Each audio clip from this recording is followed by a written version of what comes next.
Vamos a Segunda de Crónicas, capítulo 27. Y vamos a ver, hay una historia a mí que me gusta muchísimo, precisamente aquí en Segunda de Crónicas.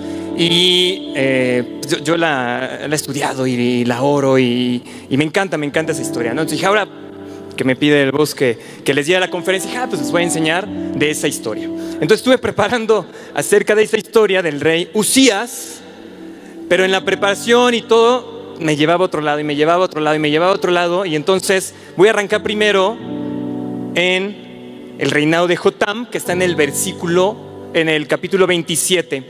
Y Jotam es hijo de Uzías, pero vamos a ver qué pasa con Jotam. ¿Están ahí ya? ¿Sí? ¿Todos? Bien. Segunda de Crónicas 27:1 dice: de 25 años era Jotam cuando comenzó a reinar, y 16 años reinó en Jerusalén. El nombre de su madre fue Jerusa, hija de Sadoc. E hizo lo recto ante los ojos del Señor, conforme a todas las cosas que había hecho Uzías su padre, salvo que no entró en el santuario del Señor, pero el pueblo continuaba corrompiéndose. Jotam edificó la puerta mayor de la casa del Señor, y sobre el muro de la fortaleza edificó mucho. Además edificó ciudades en las montañas de Judá y construyó fortalezas y torres en los bosques. Versículo 5. También tuvo él guerra contra el rey de los hijos de Amón, a los cuales venció, y le dieron los hijos de Amón en aquel año 100 talentos de plata, 10,000 coros de trigo y 10,000 de cebada. Estos le dieron los hijos de Amón, y lo mismo en el segundo y en el tercer año. Versículo 6. Y así que Jotam se hizo fuerte, porque preparó sus caminos delante del Señor su Dios. Y feliz Jotam prepara sus caminos delante del Señor, y el Señor lo prospera. El Señor hace que él pueda vencer a sus enemigos, a los hijos de Amón. Recibe un gran botín por parte de ellos. Y me encanta porque el Señor nada más aquí en 6, realmente el capítulo son 9 versículos, pero cuenta su historia en 6 versículos. Y yo decía, Señor, pero ¿por qué me llevaste a Jotam? ¿Cuál es la importancia? ¿Hacia dónde quieres que vaya esta enseñanza el día de hoy? Y me dijo, fíjate en el versículo número 2. Y pongan atención a esto. Dice él que hizo lo recto ante los ojos del Señor, conforme a todas las cosas que había hecho Uzías su padre, salvo que no entró en el santuario del Señor, pero el pueblo continuaba corrompiéndose. Jotam hizo lo correcto porque lo aprendió ¿de quién? De su papá. No es día del padre, pero papás, agárrense que este mensaje es para ustedes. Ay, sí, oye el tss. Él aprendió Jotam de su papá, y su papá fue el rey Uzías, que es la historia que a mí realmente había estudiado y todo. Y entonces dije, bueno, qué tremendo que él pudo hacer todo lo correcto delante del Señor, porque lo aprendió de su padre. Ahora, su papá, Uzías, no fue un padre perfecto. Vamos a ver qué hizo Uzías. Ahora sí, vamos al capítulo 26. Y vamos a empezar en el versículo 3, reinado de Uzías. Y ubiquen los nombres porque voy a estar saltando de Uzías a Jotam, nada más para que lo vean, ¿no? Uzías es el papá de Jotam, ¿sí? Y vean el reinado de Uzías. En el versículo 3 dice: de 16 años era Uzías cuando comenzó a reinar, y 52 años reinó en Jerusalén. El nombre de su madre fue Jecolías de Jerusalén. E hizo lo recto ante los ojos del Señor, conforme a todas las cosas que había hecho Amasías su padre. Gracias. ¿Mejor? Gracias. Bien. Entonces, ¿Uzías de quién lo aprendió? De su papá. Y Jotam de su papá. Versículo 5. Y persistió en buscar al Señor en los días de Zacarías, entendido en visiones del Señor, y en estos días en que buscó al Señor, Él le prosperó. Y salió y peleó contra los filisteos, y rompió el muro de Gad, y el muro de Jafnia, y el muro de Asdod, y edificó ciudades en Asdod y en la tierra de los filisteos. Dios le dio ayuda contra los filisteos, contra los árabes que habitaban en Gurbal, y contra los amonitas.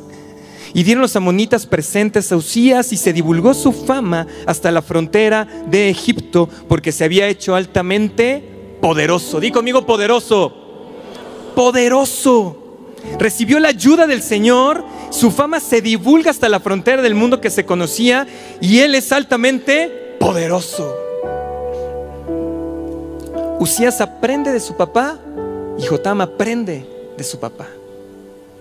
Papás son el ejemplo de sus hijos. Son el ejemplo de sus hijos. Sus hijos están constantemente viéndolos a ustedes. Y ellos van a hacer lo que van a ver de ustedes. ¡Qué responsabilidad! Todavía no soy papá, ya me dio así como cosa. Porque ve la responsabilidad. Todo lo que hizo Uzías lo volvió a hacer Jotam. Y por eso es que la historia de Jotam es tan breve, porque finalmente es nada más repetición de lo que hizo Uzías. Y si bien en el capítulo 27, él dice, en el versículo 2, dice, hizo lo correcto delante del Señor conforme a lo que había hecho Uzías, salvo que no entró en el santuario del Señor. El pecado de Uzías, el pecado de su papá, fue haber entrado al templo, haberse enojado ahí. Dice la Biblia que se llenó su corazón de orgullo, y entonces el Señor le da lepra, le pone lepra ahí, y Uzías tiene que morir apartado de la casa real, apartado del templo. Pero Jotam, fíjate que dice ahí que él no hizo lo mismo. Aprendió qué había que hacer de bueno y qué no había que hacer de malo. Está padre, ¿no? Papá, no te preocupes si ellos van a cometer los mismos errores que tú. Tus hijos son lo suficientemente inteligentes para aprender qué no hacer de lo que tú estás haciendo mal. Pero sí preocúpate por hacer lo que tienes que hacer correctamente, porque tus hijos van a imitar. Y Jotam lo vio de Uzías, pero ¿saben de quién también lo vio? De su abuelo. En el capítulo 25 nos cuenta de Amasías. Y dice la Biblia que también él hizo lo correcto delante del Señor. Entonces Jotam aprende de su papá, pero también aprende de su abuelo. Está padre, ¿no? Así que abuelos, ustedes piensan que no, pues ya, estoy jubilado, ya, lo único que tengo que hacer es ir atrás de mi nietecito, comprarle sus huevitos Kinder, jugar con ellos. Te tengo una noticia, ellos también están aprendiendo de ti. Y también van a aprender a hacer lo correcto, lo recto delante del Señor, si lo ven de ti. Así que no estás jubilado, si estás aquí todavía, aprovecha. Y si no tienes nietos y quieres nietos, pues apura a tus hijos. Dile, órale, órale, que quiero que vean, que quiero que aprendan de mí. Está padre, ¿no? ¿O no? Yo digo que está padre. Fíjense que vamos a regresar al capítulo 26, vamos a seguir hablando de Uzías. En el versículo 9 dice: edificó también Uzías torres en Jerusalén, junto a la puerta del ángulo y junto a la puerta del valle y junto a las esquinas, y las fortificó. Edifica torres en el desierto, abrió muchas cisternas, porque tuvo muchos ganados, así en la céfela como en las vegas, en las viñas, en las labranzas, y así en los montes, en los llanos fértiles, porque era amigo de la agricultura. Hay una prédica ahí de nuestro pastor que habló precisamente de esta amistad de la agricultura de Uzías. Dice, tuvo también Uzías un ejército de guerreros. Versículo 12. Todo el número de los jefes de familia, valientes y esforzados, eran 2,600. Versículo 13, y bajo la mano de estos estaba el ejército de guerra de 307,500 guerreros poderosos, fuertes, para ayudar al rey contra los enemigos. Versículo 14, y Uzías preparó para todo el ejército escudos, lanzas, yelmos, coseletes, arcos y hondas para tirar piedras. E hizo en Jerusalén máquinas inventadas por ingenieros para que estuviesen en las torres y en los baluartes para arrojar saetas y grandes piedras. Y su fama se extendió lejos, porque fue ayudado maravillosamente hasta hacerse poderoso. ¡Qué reinado el de Uzías! El problema es que todos los versículos restantes habla de cómo pecó Uzías y cómo le cayó la lepra, como les decía, y tuvo que morir apartado del templo, apartado de su casa. incluso lo tienen que enterrar en otro lado. Pero eso no quita lo que los primeros versículos podamos aprender de Uzías. Y fíjense lo primero que hizo en el versículo 3. Tenía 16 años cuando comenzó a reinar. 16 años. Yo tengo mis alumnos en este semestre, andan en esta edad, 15, 16, 17 años. Y digo, en la torre si los ponen a reinar una nación. O sea, dije, tenía que ser ungido del Señor para que empezara a reinar. Y aparte todo el pueblo que lo respaldara. O sea, digo, yo veo a mis alumnos y digo, no, pues no puede reinar ni su dedito así en el celular. O sea, ¿cómo? Dice de 16 años. Para ese entonces el papá de Uzías, Amasías, ya había muerto. El papá de Amasías también peca de idolatría, e incluso su gente cercana es quienes lo asesinan a Amasías. Y entonces entra un niño, un adolescente, un pequeño joven de 16 años a reinar y no tiene papá. Sin embargo, él sabía, él escuchó lo que pasó con su padre Amasías. Seguramente su mamá se lo contaba, porque ella habla de su mamá, entonces debe estar ahí la influencia de su mamá. Y dice en el versículo 5, persistió en buscar al Señor su Dios en los días de Zacarías, entendido en visiones de Dios, y en estos días en que buscó al Señor, Él le prosperó. En otra versión, en la NTV, dice que él buscó a un hombre de Dios que le enseñara a temer a Dios. Zacarías era un profeta. Entonces él se le ocurre, o a alguien se le debe haber ocurrido, para que llevarlo, hizo que no tienes papá, no te preocupes, pero alguien te tiene que enseñar a que tú temas de Dios. Y entonces encuentra a Zacarías, y ahí es cuando él empieza, Uzías, a aprender cómo temer del Señor. Entonces, joven, 16, 17, 18, jovenzuelo de 45 años, si no tienes papá de quién aprender, no te preocupes. Aquí tenemos pastores que te pueden enseñar. ¿Y qué pastores, de lujo, dice Roberto. Sí, amén. Así que no hay pretexto. Si no tengo papá, está ausente, se divorció, nunca lo vi, ya murió, no pasa nada. Tienes pastores que aquí están para enseñarte. Y mientras tú persistas buscándole, Él te va a dar éxito, dice en la versión NTV. Y entonces ahí es cuando Uzías empieza a aprender a temer al Señor, empieza a obedecerle. Obviamente tenía la influencia de su papá. Y fíjense qué pasó. Sale a pelear en el versículo 6 contra los filisteos, rompe los muros de Gad, de Jabne, del mundo de Asdod, es decir, las fortalezas de los filisteos, él las derrumba. Edifica ciudades, incluso en la tierra de los filisteos. O sea, Uzías no solamente protege sus ciudades, porque inicia así el capítulo, que él conquista la ciudad más importante comercialmente hablando en ese momento, la vuelve a conquistar. La había perdido su papá, él va y la toma, y así empieza realmente el capítulo. Y después dice que él se adentra, él va a la tierra de los filisteos y conquista. Ya tenía la unción del Señor, ya estaba aprendiendo. Y como él persistía en buscar al Señor, como él persistía en buscarle, el Señor le daba éxito, lo prosperaba. Edifica también Uzías torres en Jerusalén, en la puerta del ángulo y junto a la puerta del valle y junto a las esquinas, y él las fortifica. Ojalá tuviéramos gobernantes así, que ayudaran a construir templos para el Señor y aparte las fortificara, y que fortificara nuestras ciudades. Esto es lo que hizo Uzías, y por eso dice que se divulgó su fama hasta la frontera de Egipto, porque se había hecho altamente poderoso. Digan conmigo, poderoso.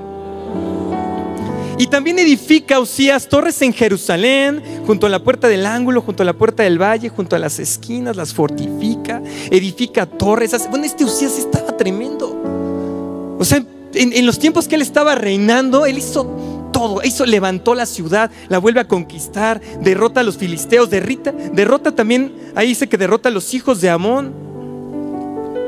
Ya ahí va la clave, fíjense esto.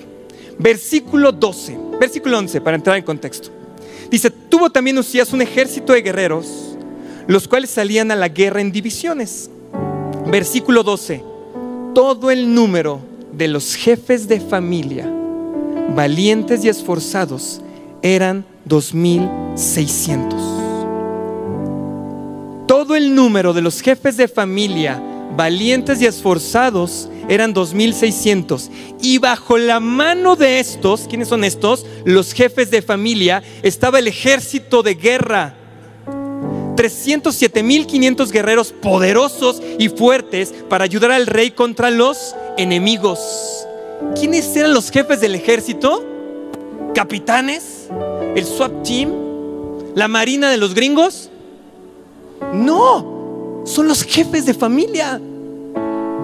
¡Qué sabiduría de Uzías!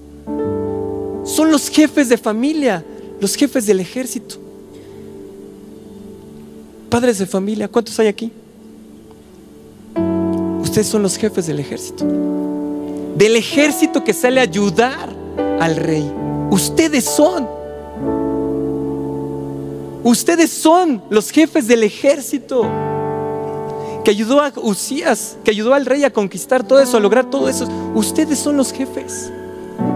Y dice el Señor, bueno, ¿y qué onda con esto? Porque no es Día del Padre. Entonces, ¿qué onda? Dice, necesitan regresar a entender cuál es la posición que yo les he dado en mi reino. Necesitan entender dónde tienen que estar parados. Necesitan entender cuál es su responsabilidad. Liderar a su familia espiritualmente. Tenemos nosotros pastores, ¿no? De lujo, como dice Roberto. Tenemos pastores, pero es tu responsabilidad, tu familia. No porque los traigas aquí a la escuela dominical y los maestros tengan ahí. No es la responsabilidad de los maestros. Es tu responsabilidad, papá. Es tu responsabilidad.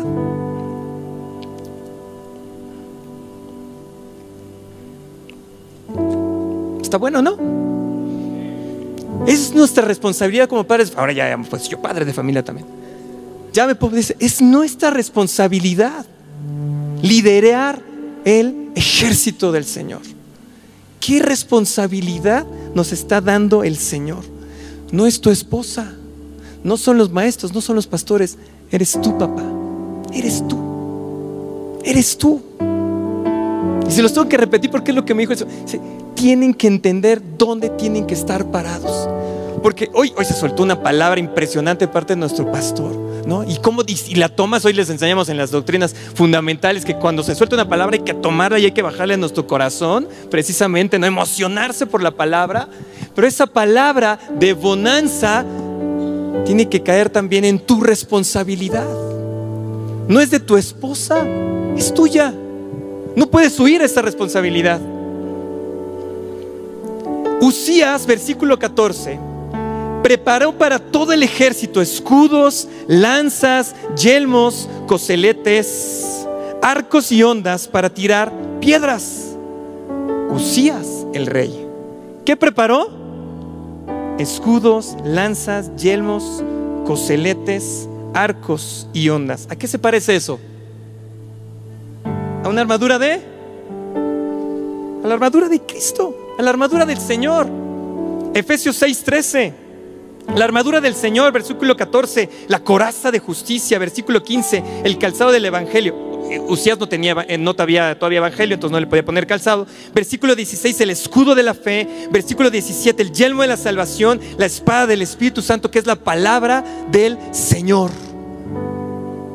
Nuestros pastores nos equipan con eso, con ese conocimiento. Constantemente nos están dando ese conocimiento, nos están dando ese aprendizaje, nos están armando con esas armas espirituales. Pero padre de familia, es tu responsabilidad que tus hijos las utilicen.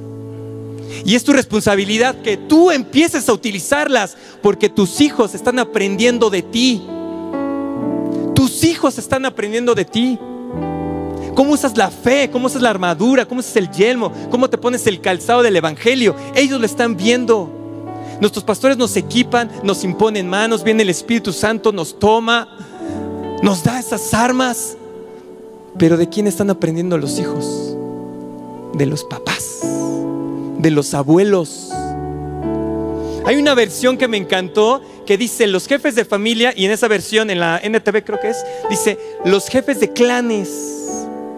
Los clanes. Es decir, estamos vistos ahora que las familias pues ya como que se acaban, ¿no? Dice, bueno, ya mi familia es de aquí para acá, ya los abuelos de aquel lado y los que siguen ya de aquel lado, ¿no? Pero el Señor, el diseño no es así. Lo que Él dice son clanes. Así que si tú, abuelito, abuelo, abuela, todavía estás aquí, tú todavía eres líder de ese clan. Ese rollo que luego escucho de parte de los abuelos de, no, yo no les digo nada, ya están grandes, tienen ya sus hijitos, yo ya no les puedo decir nada, es su familia aparte.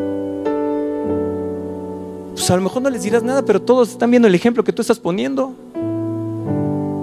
que está más tremendo que andar diciendo, porque luego dices cada cosa que por eso no te pelan. Pero el problema es, ¿qué están viendo tus hijos?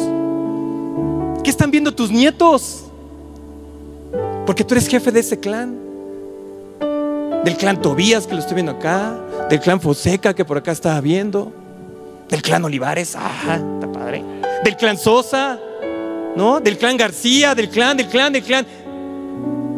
Es tu responsabilidad. Nos están equipando para la batalla, pero es nuestra responsabilidad. Y fíjense que Jotam dice en el capítulo 27, versículo 5, dice, también tuvo él guerra con el rey de los hijos de Amón. También tuvo él guerra. ¿Quién tuvo guerra antes? Usías, el papá. Ajá. Y si no saben quiénes son los amonitas, ahí les va quiénes son estos malvados amonitas. Son los descendientes del incesto de Lot. Las hijas de Lot son nacidas en Sodoma y en Gomorra. Los amonitas, los descendientes de Lot con las hijas después de este incesto, se hacen paganos, idólatras. Tienen un dios que se llama Moloc. Es el dios del fuego con cara de ternero, o sea, con cara así de yo no hago nada, pero con los brazos extendidos para recibir a los bebés sacrificados a él. En Amós menciona que los amonitas llegaban, cada vez que atacaban a sus enemigos, buscaban a las mujeres embarazadas para abrirles el vientre y poder sacrificar a los bebés. Así eran de malvados los amonitas. Pero Usías se enfrenta y los vence, y como Jotam había visto eso, ¿qué creen? También él los enfrenta y también él los vence. Y dice que Usías recibió unos regalitos. Jotam recibió un botín por 3 años. 100 talentos de plata, 10,000 coros de trigo y 10,000 de cebada. Ayer hice el cálculo y eran como 100 millones de pesos actuales al año que les puso de tributo Jotam, nomás para que no se metieran con él.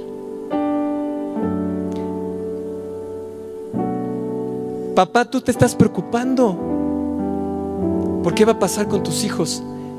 Preocupémonos porque ellos estén equipados con la armadura del Señor y que ejerzan su fuerza espiritual, que aprendan cómo tienen que enfrentar a los amonitas, porque la noticia es esta: los amonitas están haciendo guerra contra nosotros. Sodoma y Gomorra. Los amonitas están haciendo guerra contra nosotros y están yendo contra tus hijos. Yo doy clases a adolescentes. Te apuesto que ustedes no saben todo lo que hacen sus hijos. Y nos aterra a mi esposa y a mí ver así y sale, ¿no? Ya como uno ya está más ancianito. Es que en mis tiempos no era así. Y sí es cierto, dices, es que en mis tiempos no era así, pero ahora ya avanzaron y van haciendo cada abominación que ustedes no ven. Y ahora entendí cuando estaba estudiando esta palabra, los amonitas están en guerra contra tus hijos. Están ahí. Velo. Bueno, hasta sacrificios escuchamos esta semana, ¿no? Hubo sacrificios de bebés. Estamos comentando con el tomato. Eso es diabólico, ¿no? Eso es ahí. Y no es para meterles miedo, sino al contrario, para que veamos que la victoria es nuestra, que estamos del otro lado. Si damos buen ejemplo y nuestros hijos están equipados con la armadura del Señor. ¿Les sigo? Ya no, a ver, tiempo 12:55. A ver si logramos terminar rápido. ¿Qué le estaba diciendo? Los amonitas. Entonces, Usías se enfrenta a los amonitas y los vence. Jotam se enfrenta a los amonitas y los vence. Versículo 12 del capítulo 26. Les dije que los iba a traer para que chequemos el caso de estudio, el paralelismo que hay en estos dos reyes. Dice: todo el número de los jefes de familia, valientes y esforzados.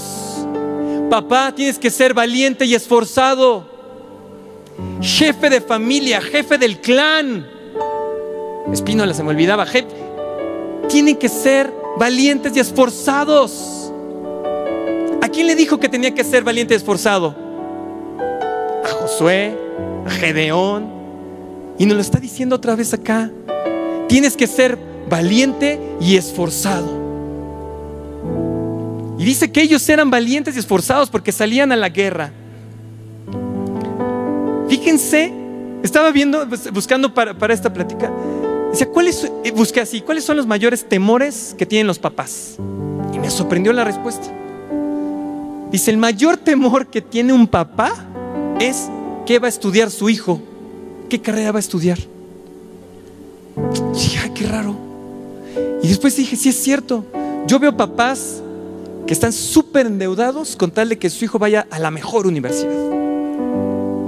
Veo papás así preocupadísimos. Es que mi hijo está entre psicología, biología, robótica y dibujo no sé qué. Y dice, todo se parece, señor. No, todo se parece.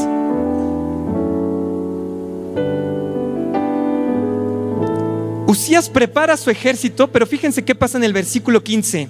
E hizo Jerusalén máquinas inventadas por ingenieros del MIT, Harvard, el Politécnico Nacional,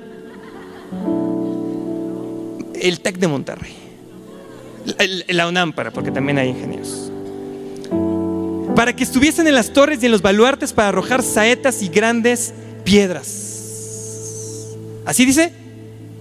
No dice así. Es decir, lo único que dice es que tenían hasta ingenieros. Usías se hace famoso por estas máquinas de guerra. Es la primera vez en la historia que veían estas máquinas de guerra. Y no había universidades, no eran ingenieros expertos en tecnología de la guerra. ¿Sabes qué les dio Dios? Creatividad, habilidad. Pero ¿sabes por qué se las dio? No por la que estaban en la mejor escuela ingenieril de guerra en ese momento. Se las dio porque eran jóvenes que estaban dedicados al Señor, que se estaban metiendo su armadura, que estaban poniéndose su armadura constantemente, que estaban en el camino del Señor, que estaban viendo a los padres que eran esforzados y valientes. Entonces el Señor, ¿qué hizo? Derramó creatividad sobre ellos. Está padre, ¿no? La historia de Usías, ¿o no?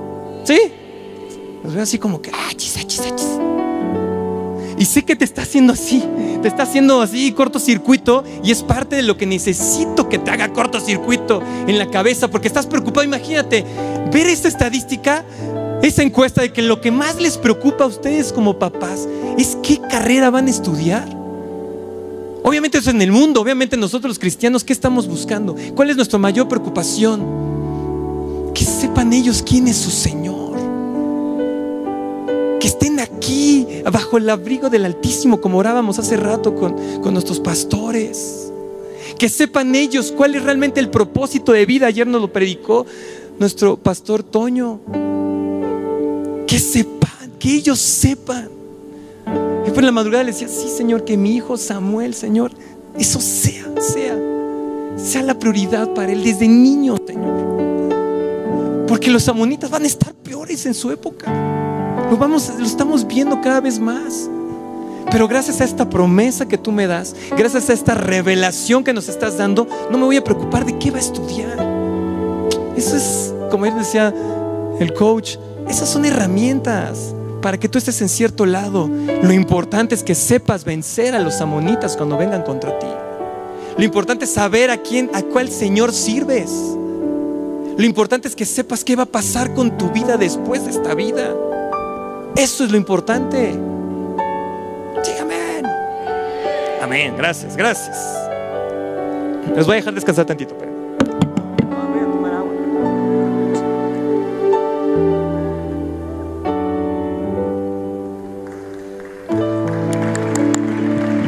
Gracias. Apláudanle al Señor. Qué tremenda revelación está dando, ¿no, papás? Después de esto, si no estás así como que, ay, nanita, tengo que reenfocarme, tengo que ver cuáles son mis prioridades. Hicieron un estudio, estaba viendo, hacen un ejercicio en las cárceles en Estados Unidos.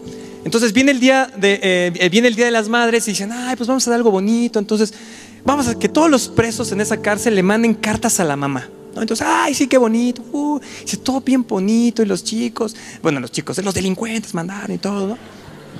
Los chicos. Y pues después viene el día del padre. Y entonces dijeron, ay, pues vamos a hacer lo mismo para el día del papá. Sí, vamos a hacerlo. Y entonces, porque estuvo bien bonito el día de la mamá y todo. No hubo cartas. No hubo cartas. No hubo cartas. No había quien mandarles cartas. Padres ausentes. Padres que no estuvieron ahí para enseñarles, para estorbarles en el pecado, para mostrarles cómo tenían que conducirse en su vida. Entonces no pudieron mandar cartas. Y la guerra más tremenda que está ahora, véanlo, es contra las familias. Los amonitas de este tiempo están yendo contra las familias. Está yendo contra las familias. Está queriendo derribar el diseño de parte de la familia, pero aparte está desuniendo a las familias, divorcios. Yo estoy en un campus donde el nivel socioeconómico es altísimo. Es altísimo el nivel socioeconómico. Yo estoy en Santa Fe, entonces, y puros hijos así de súper gente, wow, ¿no? Y yo normalmente cuando reprueban calificaciones, cuando van así, cuando tengo problemas con ellos, inmediatamente, por favor, a ver, dame tu celular, márcale tu celular a tu papá, tengo que hablar con él, ¿no? Porque alguien tiene que poner orden contigo. Y entonces, a ver, no. Y lo he hecho en otros campus que he estado, y en este, ¿le vas a hablar a quién? A tu papá, márcale a tu papá. A mi papá no te va a contestar. No, yo no le voy a hablar de mi número. Márcale de tu número para que te conteste. No me contesta. Mi papá no tiene tiempo para eso. Nivel altísimo, ¿eh? Y yo me quedo así. ¿Cómo es posible? ¿Cómo es posible? Los papás ausentes. Y son buenos chicos, pero andan en la locura hormonal con todo.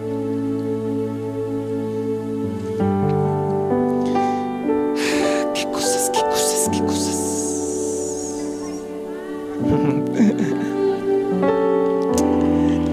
Gracias. Aplauden al Señor. Sí, rompamos un poco el ritmo, así, porque lo siento así como que espantados. Pero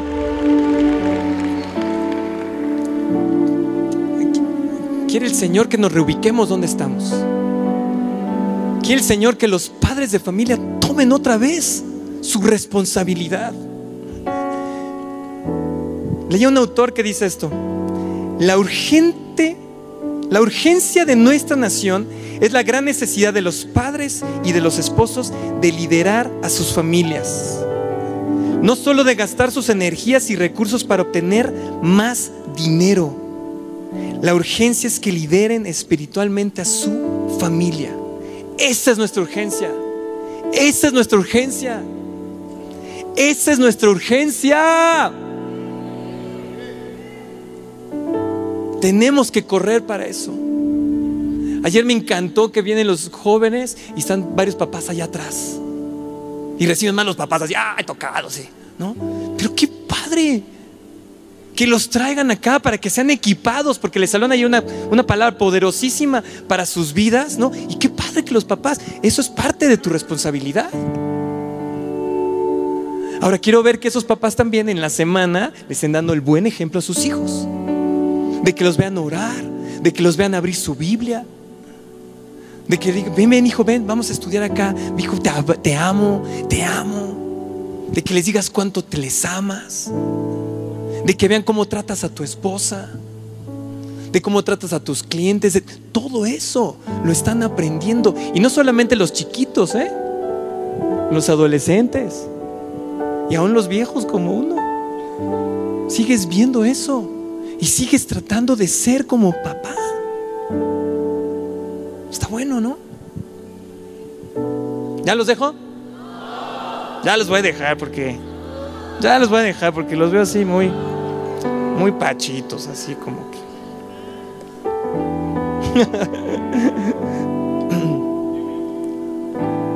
Wow. Dice: el Señor tiene que estar contigo. Ahora ahí les va la clave, papás. Ya los espanté. Ay. Pero creo que el Señor te está hablando, ¿no? Y creo que tú te puedes dar cuenta, porque dice: mira, tienes que ser esforzado y valiente. Entonces lo que te tienes que dar cuenta es dónde no te estás esforzando y dónde no has sido valiente, ¿no? Pues está fácil. Porque yo veo papás bien comprometidos aquí. O sea, yo veo papás bien comprometidos aquí, que llegan temprano. Por ejemplo, nuestro equipo, cuando están los equipos de decanes, desde las 7 de la mañana están acá, después en su clase, después en la oración, los diezmos, las ofrendas, después en la conferencia, después nos seguimos en juntas. O sea, estamos comprometidos con el Señor. Entonces dije, pues no estamos tan mal, ¿no? No. El chiste es que tenemos que llevar nuestro nivel más alto, un estándar más alto. Lo que nos funcionó antes no nos va a funcionar para lo que sigue. Lo único que nos funciona es la palabra del Señor, y que estén equipados nuestros hijos para eso. Abuelos, sigan enseñando a sus nietos. No están jubilados espiritualmente. A lo mejor qué bueno que ya dejaste de trabajar, que ya no tienes que preocuparte por eso. Pues ahora están tus nietos.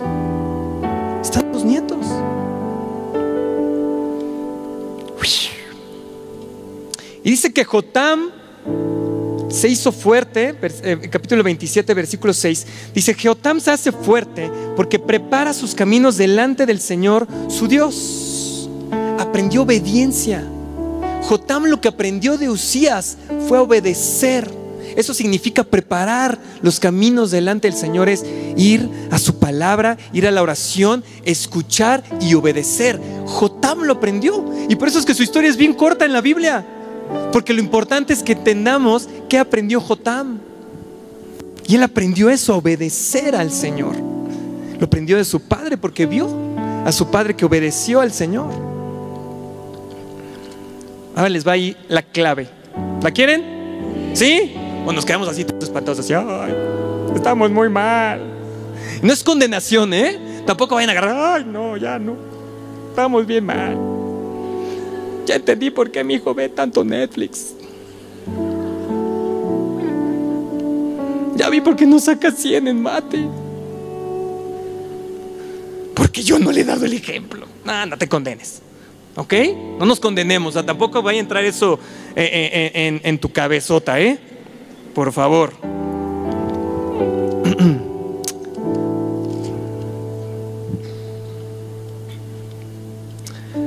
Estaba acordando que Nico, ustedes conocen a Nico, ¿no? Mi sobrino.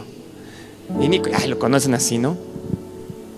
Y me acuerdo que una de las primeras palabras que dijo Nico fue ayuya. Ayuya. Y entonces, pues ayuya, ¿qué? ¿No? Ayuya. ¿No? Entonces, ¿qué? Y ya te interpretan sus papás, ¿no? Ay, que le ayudes a caminar. Y ahí vas. Y él maravillado: ayuya, ¿no?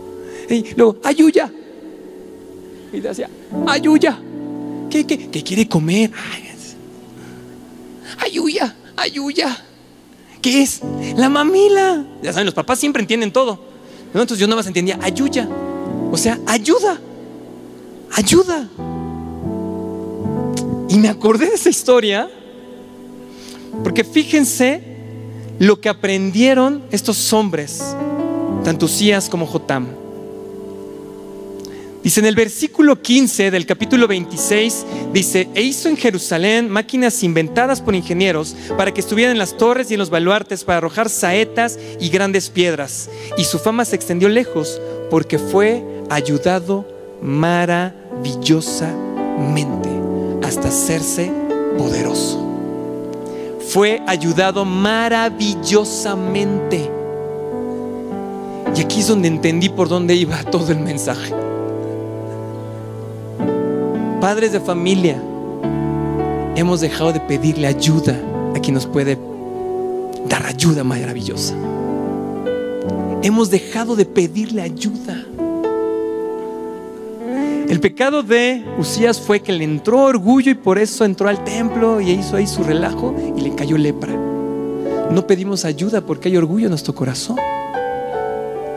Queremos hacernos los grandes fuertes. Queremos hacer así los sacalepunta. Todo controlado.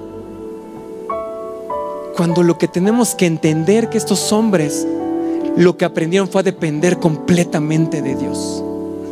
Dios nos puso a liderar las familias, nos puso como líderes de nuestras familias, pero para que entendiéramos de quién teníamos que ser ayudados, del Señor. Y no es cualquier ayuda, no es cualquier ayuda la que Él nos ofrece, es la ayuda maravillosa. Es la ayuda maravillosa. Fíjense en Isaías 50. Ah, caray. Se robaron Isaías en mi Biblia. Aquí está. Isaías 50. Hay una especie de reclamo de parte del Señor. El versículo 2 de Isaías 52 dice: porque cuando vine no hallé a nadie, y cuando llamé nadie respondió. ¿Acaso se ha cortado mi mano para no redimir? ¿No hay en mí poder para librar? Y lo que está diciendo el Señor: pero ¿por qué te afanas si aquí estoy yo para ayudarte? Lo que tienes que hacer es doblar rodilla y pedir ayuda. Ayuda. Ayuda. Pero como nos metemos en el rollo de necesitamos ganar más dinero, hay que pagar la colegiatura, y ya viene la renta y el pago de esto, ay Señor, y estamos acá, estamos aquí, estamos allá, estamos más preocupados por hacer que por pedir. Y el principio de Dios es que aprendamos a pedir. Porque yo lo veo con Nico. Él lo primero que aprendió fue a pedir. Y él sabía que hacía sus gestos, su palabra, y alguien venía en su ayuda. Pero nosotros se nos ha olvidado que tenemos que ir a pedir esa ayuda. Pero es un principio bíblico que tenemos. Es un arma que dejamos de utilizar. Los amonitas vienen, están los amonitas guerreando contra nosotros, pero ¿quién nos va a ayudar? El Señor. El problema es que tenemos que ir a pedir esa ayuda. Y por eso el Señor te dice: ¿por qué no me pides ayuda? ¿Acaso no has visto mi poder?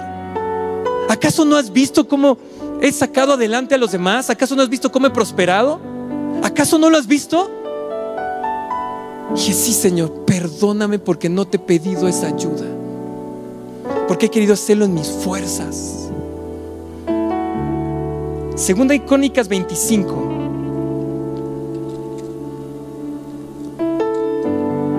El abuelo Amasías. Y fíjense qué tremendo, porque también empieza el capítulo 25 diciendo que el versículo 2 del 25:2 dice: hizo él lo recto ante los ojos del Señor, aunque no de perfecto corazón. Hizo lo recto. Qué tremendo está esto, porque podemos estar haciendo lo correcto, podemos estar viniendo a la iglesia, podemos estar sirviendo, podemos estar ofrendando, diezmando. Pero el problema de Amasías fue que su corazón no estaba perfecto delante del Señor. Lo hacía porque lo tenía que hacer, porque era una costumbre, porque a lo mejor lo vio, le empezó a dar resultado y dejó de ver al ayudador para seguir haciendo lo recto, pero su corazón no era correcto. ¿Cuántos de nosotros a lo mejor estamos haciendo lo recto delante del Señor, pero nuestro corazón no está correcto? Y en el versículo 8, fíjense lo que le dice el Señor a Amasías: pero si vas así, porque él ya andaba ahí de peleonero, entonces iba a pelear con otros. Y dice, versículo 8: pero si vas así, si lo haces y te esfuerzas en pelear, Dios te hará caer delante de los enemigos, porque en el Señor está el poder para ayudar o para derribar.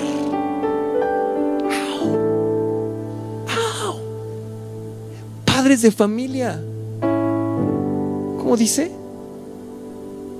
Si te esfuerzas para pelear, puede ser que te derriben en lugar de salir con la victoria. Porque lo importante no es, dice, hay que ser valientes y esforzados, pero no hay que esforzarse, aquí lo aclara el Señor, no hay que esforzarse en la pelea, hay que esforzarse en las rodillas en oración. Hay que esforzarse por poner el ejemplo. Hay que esforzarse por ir a pedir ayuda al gran ayudador, al que quiere ayudarnos maravillosamente. Eso es lo que hay que esforzarnos. Y hay que ser valientes para esperar la respuesta en fe. David decía, Salmo 40, dice: tú eres mi ayudador, eres mi fortaleza, tú eres mi ayudador y no tardes, pero pacientemente espero tu respuesta. Es decir, hay que ser valientes para esperar la respuesta, porque no es inmediata, es en fe y va a tardar, o a veces viene corta, ¿no? Pero la mayoría de las veces hay que esperarle un poco y hay que ser valientes para ello. Pero no hay que esforzarse en la pelea, no hay que esforzarse en las cosas naturales, hay que esforzarse en pedir ayuda. Ya sea el experimento, eso es algo práctico para nosotros ahora. Puedes agarrar y decir: Señor, ayúdame para esto, ayúdame para acá. Ay, Señor, ayúdame. Hoy tengo unos grupos bien complicados. Les digo, son adolescentes, 14, 15, que están así, pero todos estamos así con esa generación, ¿no? Y estoy: Señor, ayúdame con estos chamacos. Señor, ayúdame, porque no los puedo, o sea, no hay forma. Ayúdame, ayúdame. Pero entonces tú vas y le pides ayuda en cosas pequeñas. Ayúdame con este cliente, ayúdame para esto, Señor, ayúdame para esto, ayúdame. Y cuando veas, ya te vas a encontrar orando constantemente al Señor, pidiéndole ayuda, estando ahí una relación con el Señor constantemente. Ayuda, ayuda, dice Nico. Ya no sé si dice eso, hace mucho que no lo oigo, pero cómo veo su carita, ¿no? Y lo agarrabas de las manitas y se maravillaba. Es lo que quiere hacer el Señor con nosotros, maravillarnos con su ayuda. Porque su ayuda no es pequeña, no es para, bueno, sí, para cruzar aquí, ayúdame, no.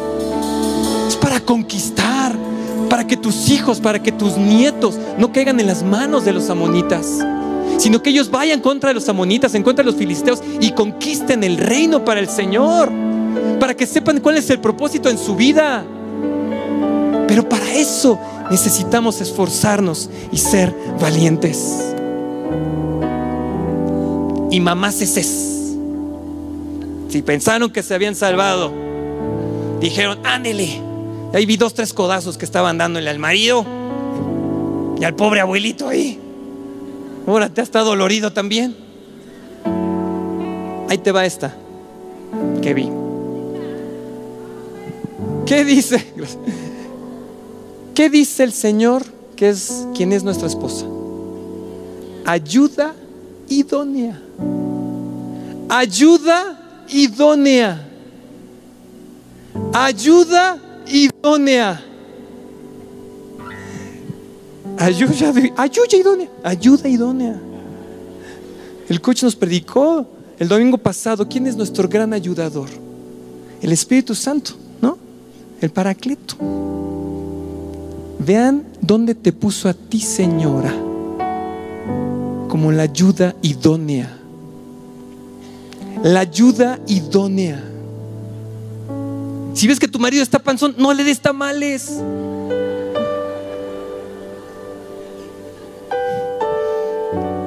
Si ves que tiene problemas de azúcar, no le pongas la Coca-Cola, porque hay que ser la ayuda idónea. Ahora, aparte del chiste que me salió muy bien, aparte del chiste, eres la ayuda idónea espiritualmente. Necesita tu marido, necesita que tú seas su ayuda idónea en lo espiritual. Él está liderando, pero tú eres su ayuda idónea. Si ves que está fallando en algo, entonces tú también ponte a orar y pide la ayuda para que le ayude el Señor. No, ya ves, por eso que no nos salen las cosas. Ya te lo dijo ahí, ya te lo dijeron en la iglesia, nunca aprendes. No, ayuda idónea. Ayuda idónea. Vean dónde te puso, señora, Jovencitas, vean, no es menor, no es una categoría. No te dijo, eres la ayuda idónea de la casa, en el sentido de que tú te tienes que hacer cargo de la limpieza. ¿Sí me entienden? No es que tú seas la ayuda idónea de, a ver, ahora vete a la lavandería y vete a la tintorería y ahí va la señora. No, no, no, no. Eres la ayuda idónea espiritualmente. Necesitamos los esposos ese cobijo, esa oración. Necesitamos tu consejo. No que nos anden mandando ahí nomás. Tu consejo, que nos preguntes, ¿qué opinas? Aunque tú ya sabes qué quieres, pero ¿qué opinas tú? Pues es tu inteligencia que tienes, ¿sí? Pero siendo la ayuda idónea.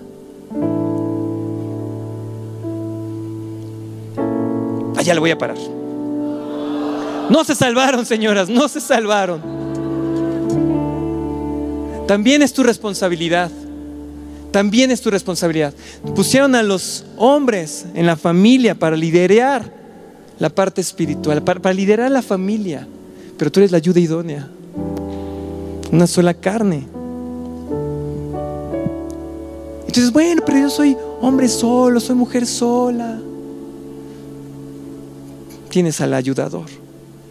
Tienes al ayudador. Tienes a los pastores. No estás sola. No estás sola. Vean el diseño de la mujer. Me impresiona porque cuando estaba viendo esto dije, sí es cierto, las mujeres son así, ¿no? ¿Quién ayudar? Y siempre, ¿en qué te ayudo? ¿En qué quiero ayudar? Así es tu diseño. Hay que ubicarlo bien también. Como el del esposo es tomar otra vez el papel que tiene liderando sus familias, y la mujer como ayuda idónea, y vamos a poder salir en bonanza. El pastor dijo, van a salir en bonanza. A los amonitas, ¿cuántos millones les dije? Actuales. ¡Qué botín! ¡Qué bonanza! La guerra está, pero vamos a salir victoriosos con el botín. Vamos a salir victoriosos con el botín, porque estamos preparando a nuestros hijos, estamos preparando a nuestros jóvenes, estamos dándoles buen ejemplo. No te preocupes, papá. Si estudias psicología, si estudias robótica, no te preocupes. Que estudie algo. No te preocupes, no te endeudes para ir a la escuela, para que esté en la mejor escuela del país. No te preocupes por eso. Preocúpate porque ellos se beban la palabra del Señor, porque ellos estén cercanos a la unción, porque ellos sepan distinguir lo bueno de lo malo. Ese es nuestro esfuerzo. Y sobre todo pedirle ayuda. Pedirle ayuda, porque es ayuda maravillosa. ¿Por qué no vienen para acá y vamos a pedirle ayuda maravillosa al Señor? Ahora sí ponte una así más movidona, Fer. Una canción, una alabanza para pedir ayuda. Sí, porque ya están así como que.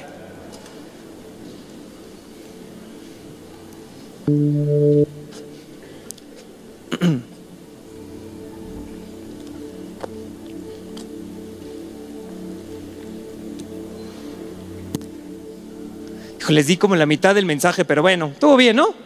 ¿Sí aprendimos algo o no? ¿Sí? Hay una revelación importante ahí. ¿Sí? Hay una revelación tan hermosa ahí. Y les digo, no es condenación, ¿eh? No es para que, ay, estamos bien mal. No, no, no. Es para que sepan, si tus hijos están fuera del redil, aquí está la clave. Aquí está la clave. Ahí está la promesa. Hay que actuar sobre ella. En lo que investigan cuál es la canción para pedir ayuda. Ayuya, ayuya. Pero acérquense para acá porque los veo así como que. Y vamos a decirle al Señor: Señor, aquí está tu pueblo, Señor. Aquí estamos, Señor. Perdónanos, Señor, si hemos hecho las cosas correctas delante de ti, pero nuestro corazón está fallando, Señor, está titubeando en algo, Señor. Perdónanos. Perdónanos, Señor, por ello. Perdóname, Señor, si yo como hombre no he tomado el liderazgo que me corresponde en mi familia y se lo he dejado a mi esposa, se lo he dejado a la escuela, se lo he dejado a la iglesia, a los pastores. Señor, perdóname, Señor. Gracias, Señor, porque hoy me has recordado cuál es mi lugar en mi familia, de ser ese líder espiritual, de conducir a mis hijos y a mi esposa al buen camino, al camino del Señor. Señor, aquí estamos y te pedimos ayuda, Señor. Señor, que podamos recordar, Señor, tú levantas circunstancias, levantas problemas, Señor, para hacernos doblar rodillas, para poder venir a pedirte ayuda, Señor. Pero sé que viene una ayuda maravillosa hacia nosotros. No cualquier tipo de ayuda, porque eso sería la fe natural. En la fe espiritual hay una ayuda maravillosa.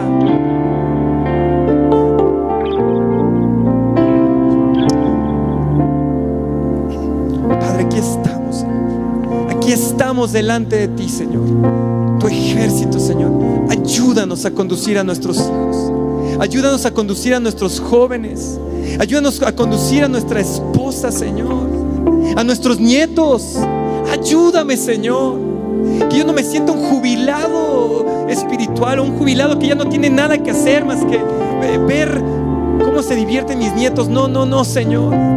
Ayúdame, Señor, a entender que soy el jefe de un clan, Señor, que va a llevar esas almas a la eternidad, Señor. Ayúdame, Señor. Ayúdame, Señor. Ayúdame. En 2 de Crónicas 16:9 dice, en una versión en inglés, yo se las voy a parafrasear, dice que el Señor está constantemente en alerta, buscando un corazón a quien ayudar. Está constantemente en alerta el Señor, está buscando. Y viene y entonces pasa y dice, ¿qué corazón necesita mi ayuda? ¿Qué corazón necesita? ¿A quién necesito ayudar? ¿A quién tengo que ayudar? Exacto. Ahí Él te va a ayudar. Viene sobre ti. La ayuda está en camino. Ya está. Tienes que pedirla constantemente, recordarte a ti mismo que necesitas de su ayuda, porque Él está presto. Él nos ama tanto que lo que quiere es ayudarte. Te ve como su bebé, su preciosa criatura, y dice, ¿a quién ayudo? ¿A quién ayudo? ¿A quién ayudo? ¿A quién ayudo? ¿A quién ayudo?